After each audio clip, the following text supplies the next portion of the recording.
Hey guys, it's AP Gains here. Welcome to our counter series. Today we're going to be talking about how to counter Geonosians. Let's take a look.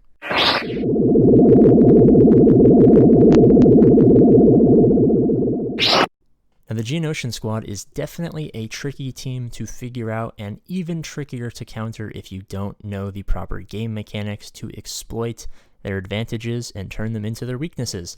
So, the basic mechanic of the Geonosians is they are going to swarm you. Every time they attack, they're all going to assist each other. Now, this can be really formidable if your leadership ability isn't conducive to preventing all of these mass attacks. So you might be thinking, well, Darth Vader as a counter? Well, if your Darth Vader is strong enough, he can solo Geonosians.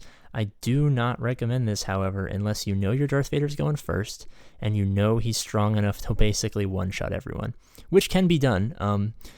Maybe if my Darth Vader was Relic 3, Relic 4, I could probably take on this suboptimal Geonosian team I have, which is a reason I like the Geonosians, because they don't even need to be that gear or star intensive to be effective. So this is basically, I would say endgame. I don't know. Some people like to rush Relic one specific character. If you're one of those people, I'm just throwing it out there. That is an option. What you're most likely going to do at mid-game is use Darth Traya. Now, with Darth Traya's leadership, Zeta, basically every time these pesky Geonosians are attacking out of turn, which is every turn, they're going to start losing percentage-based damage on health. Now, after a couple of turns, they're basically going to kill themselves. If your Traya is decent enough to survive, basically Scion or Nihilus does an AoE, all the Geonosians are dead, which is the optimal outcome. Sometimes you're not so lucky and you can only take out Brood first, or Brood Alpha first, which basically eliminates the Geonosians, because once he's dead, they're all dead. The strategy is pretty much just don't die. I mean, if you have Gear 12s, it's kind of hard for them to kill you. Sometimes you just bring in Traya and Scion, and you're fine. Sometimes they're relicked, or they're all Gear 12, or some are relicked and some are low gear, it doesn't really matter. Bring in Traya with the Zeta, bring in Scion, bring in Nihilus if you really want, as a fail-safe, just in case he needs to execute. If you can't, like, let's say Traya and Scion keep getting ability blocks, you can't get a big hit out, Nihilus can annihilate someone.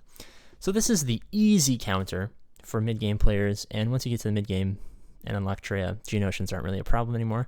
But for you early game players, Padme is your only hope. Padme gains extra protection if someone's attacked out of turn, which is all the time. So basically gives you a fighting chance against these guys.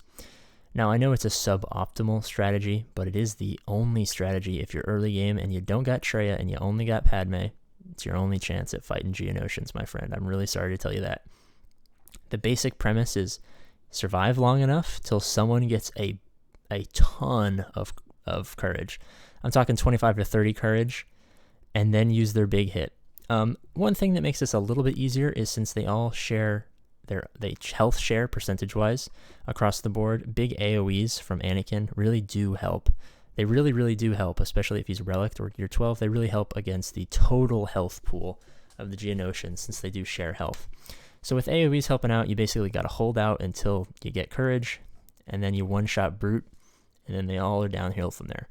So I know it's not the most perfect strategy, it's not the most high banner strategy, but if you're early game and you got Padme, no Traya, no Relic Darth Vader, and you're going against Geonosians, it is your only hope.